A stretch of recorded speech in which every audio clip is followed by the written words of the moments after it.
Hello hi everyone, कशा आहात सगळे? स्वागत करते मी आपल्या सगळ्यांचं आपल्या यूट्यूब चॅनलवर इन एसपी ट्युटोरियल्स. तर आज आपण पाहणार आहोत English class 1 unit number 3 poem number 3.11 माय किटी कॅट वर्कबुक सोल्युशन. माय किटी कॅट वर्कबुक सोल्युशन. चला तर पाहून घेऊया. वर्ड्स अँड मीनिंग्स देण्यात आलेला आहे. डॉन. डॉन म्हणजेच काय? Early morning. डॉन म्हणजेच काय म्हणले मी मराठीत? पहाटे म्हणतो आपण. सकाळी सकाळच्या टायमेला पहाट असं म्हणतात मराठीत. तर इंग्लिशमध्ये त्याला अर्ली मॉर्निंग म्हणतात. काय म्हणतात? Early morning. दॅट आफ्टर फेड. फेड म्हणजेच काय? अन्न देणे किंवा खाऊ घालणे. इंग्लिशमध्ये त्याचं मीनिंग होईल गिवन फूड. गिवन म्हणजेच देणे, फूड म्हणजेच काय? अन्न. फेड, given, food. That after atop. Atop म्हणजेच काय? ऑन टॉप ऑफ म्हणजेच काय? वर. अटॉप म्हणजेच काय? वर. त्याचं मीनिंग काय होईल इंग्लिशमध्ये? On top of. That after next one आहे अडॅप्ट्स. अडॅप्ट्स म्हणजेच काय? निवडणे. अडॅप्ट्स म्हणजेच काय? निवडणे किंवा घेणे किंवा सिलेक्ट करणे. चूजेस और सिलेक्ट्स. चूजेस और सिलेक्ट्स त्यालाच काय म्हणतात इंग्लिश मराठीत? निवडणे किंवा सिलेक्ट करणे. दॅट आफ्टर नेक्स्ट वन आहे मूड. मूड म्हणजेच काय? मनस्थिती. मूड म्हणजेच काय? मनस्थिती. तर इंग्लिश मीनिंग काय होईल पहा. The way someone is feeling at a particular time. त्या पर्टिक्युलर वेळेला त्या टाइमेला आपल्याला काय फील होतं ते जेव्हा आपण सांगत असतो त्याला मूड असे म्हणतात. दॅट आफ्टर नेक्स्ट वन आहे स्ट्रेचेस. नेक्स्ट वन आहे स्ट्रेचेस. स्ट्रेचेस म्हणजेच काय? ताणणे. स्ट्रेचेस म्हणजेच काय? ताणणे. तर इंग्लिशमध्ये काय होईल पहा. To push out one's arm and legs as far as possible.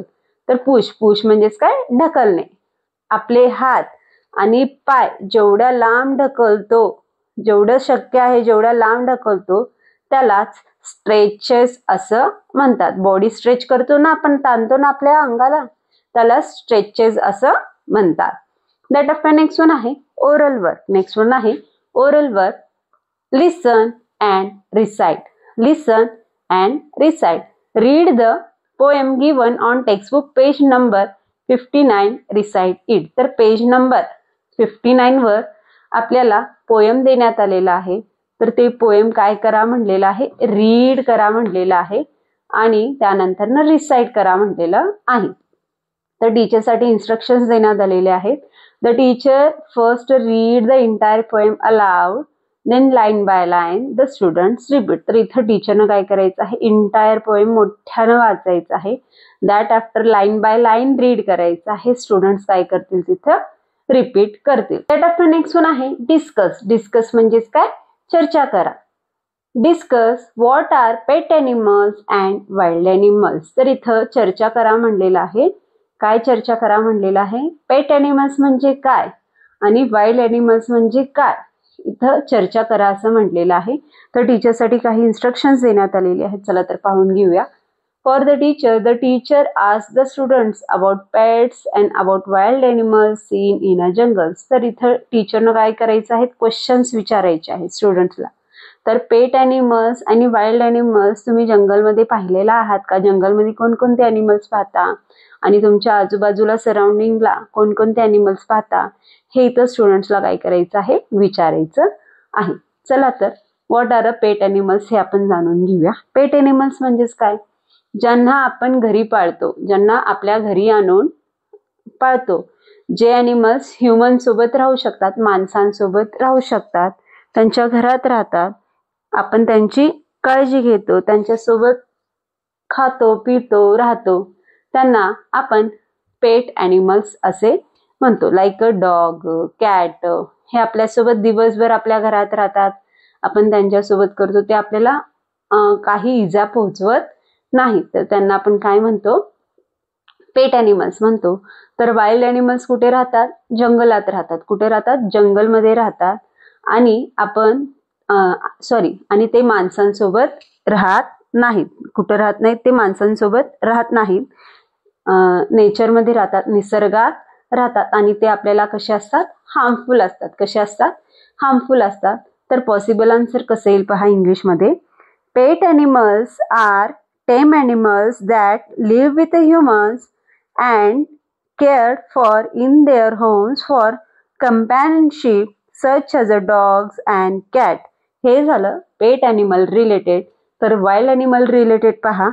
Wild animals are animals that live in a nature like a forest and are not tamed, needing to find their own food and shelter such as a lion and tigers. तर अशा प्रकारे त्याचं possible answer इथे आपण सांगू शकतो. That after next one आहे classwork homework. Classwork homework note सांगण्यात आलेला आहे. Students may do textual activity 3 and 5 in the textbook itself. तर टेक्स्चुअल ॲक्टिव्हिटी देण्यात आलेला आहे 3 and 5. तर हा 3 and 5 जो टेक्स्चुअल ॲक्टिव्हिटी आहे स्टुडंट्सनी काय करायचं आहे स्वतःहून सॉल्व्ह करायचा आहे. दॅट आफ्टर नेक्स्ट वन आहे read the words given below then write them. तर खाली काही वर्ड्स देण्यात आलेले आहेत तर ते वर्ड्स आपल्याला काय करायचे आहेत रीड करायचे आहेत आणि लिहून काढायचं आहे. फर्स्ट वन आहे किटी. किटी म्हणजेच काय मांजर. ब्लॅक. ब्लॅक म्हणजेच काय काळा किंवा काळी. व्हाईट. व्हाईट म्हणजेच काय पांढरे. स्लीप. स्लीप म्हणजेच काय झोपणे. नाईट. नाईट म्हणजेच काय रात्र. डॉन. डॉन म्हणजेच पहाट. दॅट आफ्टर नेक्स्ट वन आहे फेड. फेड म्हणजेच काय अन्न देणे. अटॉप. टॉप म्हणजेच काय वर. टॉप म्हणजेच काय वर. स्लिपी. स्लिपी म्हणजेच काय झोपलेले. स्लिपी म्हणजेच काय झोपलेले. फायनली. फायनली म्हणजेच काय शेवटी. फूड. फूड म्हणजेच काय जेवण किंवा अन्न. अडॉप्ट्स. अडॉप्ट्स म्हणजेच घेणे स्वीकारणे किंवा निवडणे किंवा सिलेक्ट करणे. मूड. मूड म्हणजेच काय मूड किंवा मनस्थिती. चेअर. चेअर म्हणजेच काय खुर्ची. स्ट्रेच. स्ट्रेच म्हणजेच काय ताणणे. दॅट आफ्टर नेक्स्ट वन आहे राईट. राईट म्हणजेच लिहा म्हणलेला आहे. Answer the following questions. Questions विचारण्यात आलेले आहेत तर त्यांचे आन्सर्स आपण इथं लिहिणार आहोत. तर फर्स्ट वन आहे what colour is the kitty. What colour is the kitty. तर किटीचा कलर काय आहे हो. तर आपण स्टार्टिंगलाच पाहिलं पोएम मध्ये. तर किटीचा कलर कसा आहे ब्लॅक अँड व्हाईट आहे. कसा आहे ब्लॅक अँड व्हाईट आहे. तर पॉसिबल आन्सर येईल the kitty is black and white. The kitty is black and white.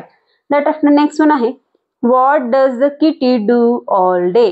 तर किटी जी मांजर आहे तर ती दिवसभर काय करत असते.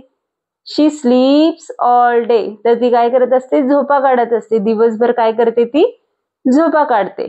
तर आन्सर काय येईल the kitty स्लीप्स all day. The kitty स्लीप्स all day हे पॉसिबल आन्सर येईल. दॅट आफ्टर नेक्स्ट वन आहे what does the kitty do all night. तर रात्री काय करते ओ किटी. रात्री काय करते प्लेज ऑल नाईट. तर रात्री काय करते रात्रभर ती खेळते. काय करते रात्रभर ती खेळते.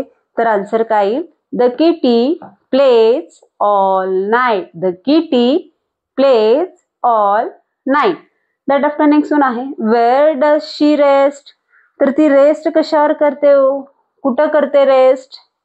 कशावर करत आहे ती रेस्ट. चेअरवर करत आहे ना. कुठं रेस्ट करत आहे then in the chair she like the best she stretches out to take a rest. तर ती चेअरवर काय करते रेस्ट करते. तर आन्सर काय येईल kitty rest in the chair. Kitty rest in the chair. अशा प्रकारे पॉसिबल आन्सर येथे येईल. दॅट आफ्टर नेक्स्ट वन आहे fill in the blanks with the correct words. Fill in the blanks with the correct words. तर आपल्याला काही बॉक्समध्ये optional words देण्यात आलेले आहेत. तर वर्ड्स यूज करून आपल्याला काय करायचे आहे तिथं आन्सर्स कव्हर अप करून घ्यायचे आहेत लिहायचे आहेत. चला तर पाहून घेऊया. दिस इज माय डॅश डॅश. तर इथं पिक्चर देण्यात आलेला आहे. पहा कोणाचं पिक्चर आहे कॅटचं पिक्चर आहे. तर काय आन्सर येईल this is my cat. This is my cat. तर इथं आपण कॅट लिहून घेऊया. दॅट आफ्टर नेक्स्ट वन आहे she is dash dash and dash dash. तिचं कलर कसं आहे पहा ब्राऊन आहे. ती कशी आहे ब्राऊन अँड फर्री आहे. शेपूट कसं आहे तिचं पूर्ण केसानं भरलेलं आहे ना गुबगुबीत आहे ना त्यालाच फर्री असे म्हणतात. शी इज ब्राऊन. ब्राऊन आहे पहा इथं. तर आन्सर काय she is brown and furry. She is brown and furry. She is drinking dash dash. ती काय पीत आहे हो? ड्रिंकिंग म्हणजेच काय? पिणे. ती काय पीत आहे? दूध पीत आहे. पहा, मिल्क पीत आहे. तर आन्सर काय येईल? ऑप्शन मध्ये सुद्धा मिल्क आहे. She is drinking milk. She is drinking milk. That after next one आहे she is sitting in a dash dash of the house. तर ती घरातल्या कोपऱ्यात जाऊन बसते. याचं मिनिंग तसं आहे. She is sitting in a dash dash. Dash डॅशच्या जागी काय येईल? कॉर्नर येईल. तर घराच्या कोपऱ्यात ती जाऊन काय करते? बसते. तर इथं काय येईल आन्सर? कॉर्नर येईल. तर अशा प्रकारे आपण करेक्ट वर्ड्स यूज करून हे फिलिंग द ब्लँक्स कंप्लीट करून घेऊ शकतो. तर नोट देण्यात आलेला आहे पहा. Though we use the word eat for animals.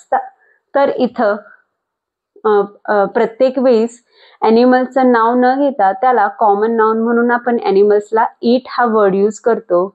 Wien we talk about the pet animals. पण जेव्हा आपण पेट ॲनिमल्स बद्दल बोलत असतो, वाईल्ड ॲनिमल्स बद्दल बोलत असताना ईट हा वर्ड यूज करतो. पण जेव्हा आपण घरामध्ये जर ॲनिमल्स पाळत असो, जर आपल्या घरात पेट ॲनिमल्स असेल, अँड ॲनिमल्स वी लव्ह, मग त्या ॲनिमल्सला आपण काय करत असतो? प्रेम करत असतो, लाड करत असतो. मग त्याला आपण ईट न यूज करता आपण काय करतो? ही और शी यूज करतो. काय करतो? ही और शी. इथं पहा शी हा वर्ड आलेला आहे. तर शी हा वर्ड कशासाठी येतो? आपण पेट ॲनिमल्स साठी यूज करतो. तर दुसरे जे ॲनिमल्स असतात बाहेरच्या ना, तिथं आपण ईट हा वर्ड यूज करतो. काय यूज करतो? ईट हा वर्ड यूज करतो. दॅट आफ्टर नेक्स्ट वन आहे नाव rewrite the above sentence in a space given below. तर वरचे जे 3 सेंटेन्सेस आहेत पुन्हा आपल्याला काय करायचे आहेत? खाली लिहून काढायचं आहे. रिराईट करायचं आहे, पुन्हा लिहून काढायचं आहे. त्यासाठीच हे 4 लाईन्स येथे देण्यात आलेलं आहे. तर ते तुम्ही स्टुडंट्स कडून रिराईट करून घेऊ शकता. दॅट आफ्टर नेक्स्ट वन आहे find the names of 6 colour from the grid and write them down. तर आपल्याला इथं बॉक्स देण्यात आलेला आहे, ग्रीड देण्यात आलेला आहे. त्यात 6 कलर्स आहेत म्हणलेले आहे. तर ते 6 कलर्स आपल्याला काय करायचे आहेत? फाइंड आउट करायचे आहे, शोधून काढायचं आहे आणि पुन्हा खाली लिहून काढायचं आहे. चला तर पाहून घेऊया. फर्स्ट वन आहे रेड. दॅट आफ्टर आहे पर्पल. दॅट आफ्टर आहे पिंक. पिंक आफ्टर आहे ग्रीन. ग्रीन नंतर ना आहे ऑरेंज. ऑरेंज आफ्टर आहे ब्ल्यू. तर अशा प्रकारे 6 कलर्स आपल्याला इथे भेटलेले आहेत. तर ते लिहून घेऊया. Red, purple, pink, green, blue and orange. तर हे 6 कलर्स आपल्याला ग्रीड मधून भेटलेले आहेत. तर अशा प्रकारे आज आपण पोएम नंबर 3.11 माय किटी कॅट हा लेसन वर्कबुक सोल्युशन पाहिलो. तर व्हिडिओ आवडल्यास लाईक करा, शेअर करा, सबस्क्राईब करा. पुन्हा भेटूया असेच अनेक व्हिडिओ घेऊन. Bye bye.